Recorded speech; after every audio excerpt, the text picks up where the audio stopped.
though he was chief of the wise men and governor of the entire province of Babylon, he never schemed to enrich himself.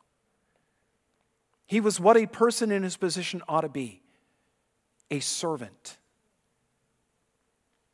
When in his prime, he never used the gifts that God gave him to elevate himself. God certainly elevated him, but he never sought it.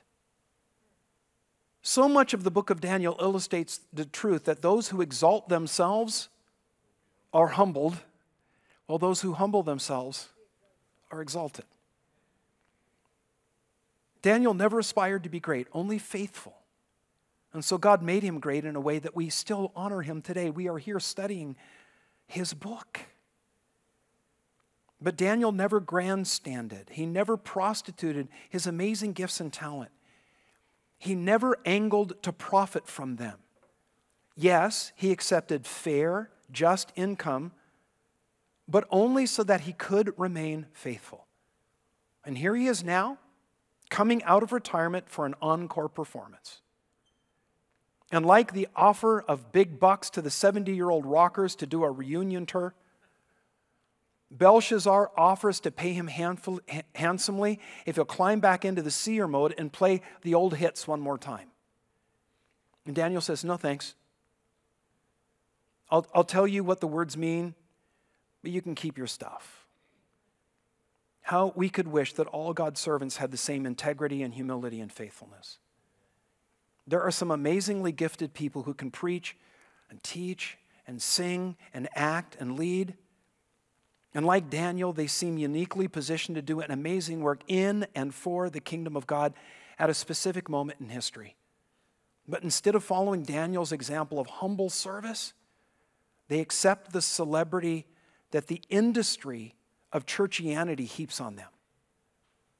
Instead of saying with Daniel, keep your rewards, they have an agent who fields requests for their services.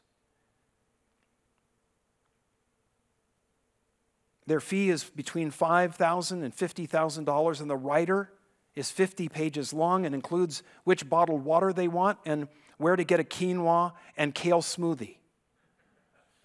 And I'm not kidding. Because we've contacted some of those people and asked them if they would come.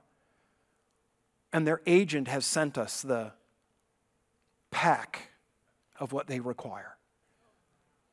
And so it goes in the round file. You know, they're gifted by God to serve him by serving his people, but then they charge the people to be blessed by the gift. It's my opinion that the whole Christian celebrity industry is an abomination. Amen. Those who are engaged in full and part-time ministry, of course they are worthy of a wage. That's Bible. Luke chapter 10, verse 7 and 1 Timothy 5:18 both say that the worker is worthy of his wages. But friends, there's a big difference between a reasonable income and paying someone for their star power. We are here to glorify God and build his kingdom, not to glorify a religious celebrity and build their empire.